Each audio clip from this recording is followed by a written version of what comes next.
Welcome back to the show that talks to the big stars. Now, my next guest is one of my favourite comedians. He does it, though, very quietly. Jethro is a comedian that sells DVDs every year, over 100,000 DVDs on average, and he tours theatres non-stop, but you never see him on TV. He just keeps himself to himself.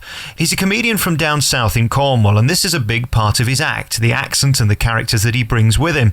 So when I caught up with Jethro on tour, I asked him why didn't he want anything to do with show business? Because it's all bull, isn't it? You get with a load of entertainment. I listened to it so many years. It's all bull. And most of them, they've never ever paid to a half-full theatre. And so I don't take any notice of any of them, you know. And if I tell you I was only half full, I was only half full, you know.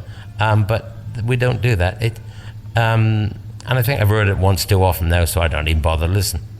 It's like pubs that are always full, you know. It doesn't happen. And we all need a good laugh, and that's the great thing about your show. I just spent some time in the summer at a comedy festival, and it was just hideous to me. There were no jokes. It seems like comedians don't like telling jokes anymore. No, well, the modern day comedy is a different thing. I don't quite see the comedy, and I could never do it. I worked with Jimmy Carr at the NEC. Jimmy didn't understand my comedy, and I didn't understand Jimmy's, but we both went well on the night, so the people enjoyed both, so that was fine. But I just don't see it. But with comedy of the old, with like Ken Dodd and the great Mick Miller and Johnny Casson and myself and we people, if you come to see a show, there's a little package, the little story. There's a start and there's a middle and there's a punchline at the end. And people can come, listen to it, and go back to work the next day when they're sitting having a cup of tea with their workmates, and they can make them laugh. So they can become entertainers, stealing a little story from us old type. The new boys, you can't quite do that because they're in a little package. I don't need a big story. I can listen to a story in the bar. It's rubbish. It's rubbish, you know, and nobody laughs, and it's rubbish. And then sometime in my quiet moment, when I'm driving around the farms or what I'm doing, I'll start to think about that and think, yeah, that could make, and I rewrite it. And if I never entertained the public again, I would still rewrite stories, not as a job, just for my own pleasure. And I've rewritten stuff, and I've had to pull in and laugh because I hadn't heard it before either. You know, I do enjoy taking a word, and sometimes you take a story and there's too much talking after you deliver the line. Say, right. If you deliver the final line that makes you laugh, then shut up. You got to be, the funny bit got to be as possibly late in that story as it can be. That still makes sense. And then you will shut up and let just click in the people's mind. But if you go on talking after you've done that, they will forget that and they will be listening to what you say. A man once said many brilliant pictures have been ruined because the artist didn't know when to put his brushes down. And he said they would have been brilliant, but he went on that bit too long. It's like a boy who came in the club and he was going to tell some Irish gags. And he said, now, is there anybody in from Ireland? Well, there's nobody in my club from Ireland down in Cornwall, is it? Now he's in trouble because there's nobody there from Ireland. And are you from Ireland? And he, not only have you asked the public a question and given them the right to talk, and when he's telling the story in a minute, they're going to say something when perhaps you didn't need it, but you've invited them to speak, so don't do that. So don't invite them to talk because they could ruin the whole show. So when he came off, I said, listen, you've got to learn. You don't ask if there's anybody in from Ireland or Portugal or Poland or wherever. I said, because if there's not, you're in trouble. So what you do is you tell the crowd. You say, ladies and gentlemen, we're delighted tonight. We got some people in from Ireland, all the way from Dublin here. Isn't that lovely to have some Irish people here tonight? Because I was in Dublin last Friday and you're away. You haven't asked them a question. Everybody knows there's people from Ireland or the Galactic Island, wherever you like, the moon. Tell them where they're in, and little tricks you learn over the years.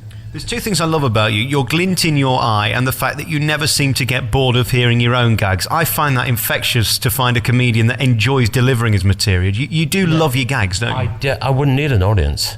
I could go out tonight and do 2 hours and totally entertain myself because I only need help. When I'm telling a story, if I'm in the shop, I can see it as vivid as I'm looking at you, Alex. So I'm only really telling you what I see. And sometimes I start to think about the ridiculous situation and the ridiculous story I'm telling, and I thought, this is absolute madness, and I start to laugh. I cry sometimes. I got 1,000 people looking at me, and I'm crying laughing, and I'm the only person laughing. The only thing about you, though, that we do need to point out, you are a bit unprofessional, and I don't really want to do this in the middle of an interview. It's unfair because I've asked for your time, but you come on the stage a bit grumpy, don't you? You're not very pleased to be there in the beginning. Oh, it's all in act, and it is like something terrible has happened, ladies and gentlemen. Yeah, but then the people over there, they know that is nonsense, absolute nonsense. And what amazes me, Alex, I start to tell a story, and I'm really serious. And I was in the beautiful little church in our village, and I tell these lovely stories, and people think, well, isn't that lovely? Really serious. And in the end, it's an absolute nonsense. It's all you would think that they would learn not to trust you. And 2 minutes later, I'll do it again, and they trust me again. Why do they trust me the second, and the third, and the fourth? I can never understand that. Because there are times on stage where you literally break down crying. Oh yeah. It's terrible. Oh yeah, sometimes I can't get the work out because I've been emotionally disturbed by the situation. Where are you happiest, on the back of a horse or on the stage? Oh, I love entertaining people. When you walk on stage, you become somebody else.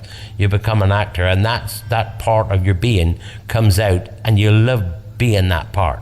I'm one of these people that's never happy. When I'm home, I want to be away. When I'm away, I want to be home, So I'll never, ever retire. Never, ever. As long as I can stand up and talk, then I will be there. And if people don't come to see me, that's fine. As long as I got a stage, I'll do it for myself. And you've got characters as well. This is what I love about you. We never get to see them or meet them, but you're forever talking about them. Well, there's Denzel Penberthy and Silver Long Travascus. Have you seen Lord Chabogus? No. Oh yeah, Lord Chabogus. He's a nasty. The funny thing, we was doing a sketch for the video, and I said, look, when you're to play this part, I've envisaged this old man. Everybody hate him. He think the whole world revolves around him. He makes his own laws, and he's you know the old fella. And I was trying to get Tucker to play the part of this man. I said, look, and I couldn't quite explain to him what I wanted. And Tucker said, well, look, I tell you what to do. You know what you want. Let me do your lines, and you be him. I said, oh, we'll do that. And he's the most disliked person ever, Lord Chabogus, but he's great. How do you think of things like Slip Along Travascus? I mean, they're just incredible thoughts that come into your head. Well, I mean, we're only talking about people in Cornwall, really. I mean, Denzel Penberthy was part of two people. One was called Penberthy from St Ives, and the other one was called Denzel, who was a fisherman in Newlyn. And years ago, if you say a man went in a pub, or a bloke in the street did this, it becomes a gag. If you put a name to it, then it becomes a true story. And when it comes a true story, to me, it's funnier.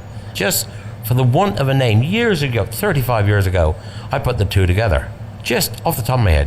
Denzel Penberthy, and I told it was a gentleman's show with strippers and all that sort of thing years ago. I told them about Denzel Penberthy, and at half-time, we had a break like you do, the boys would come and said, let's hear a bit more about this Denzel Penberthy, because they could associate with him, because they knew somebody like him, and they had a warmth for him. And I've always treated Denzel with kid gloves. I've never let him come out of character. When we've done televisions, we've had producers say, we'll get an actor to play Denzel Penberthy, and I said, never in a million years. Never, ever, ever will anybody ever play Denzel, because there would be something about that person that people wouldn't like, and it would ruin that little bit of imagination. They've got that picture of that man in their minds, and we leave it there. Could you leave us with a little Jethro story? Yeah, good. Well, we see, I went to the doctor and I said, I think my wife is deaf, And he said, well, how deaf is she? I said, well, I don't know, you see. Well, he said, when you get home, he said, test her out and then come back and tell me how deaf she is. He said, get 20 feet away and say, what's for tea, dear? And if she does answer, then walk 5 paces closer and say, what's for tea, dear? And then go walk another 5 paces, say, what's for tea, dear? And he said, tell me how far you are when she actually answers you. So I said, right. So I got home, I got 20 feet away, and I said, what's for tea, dear? Nothing. So I got to 15 feet, I said, what's for tea, dear? Still nothing.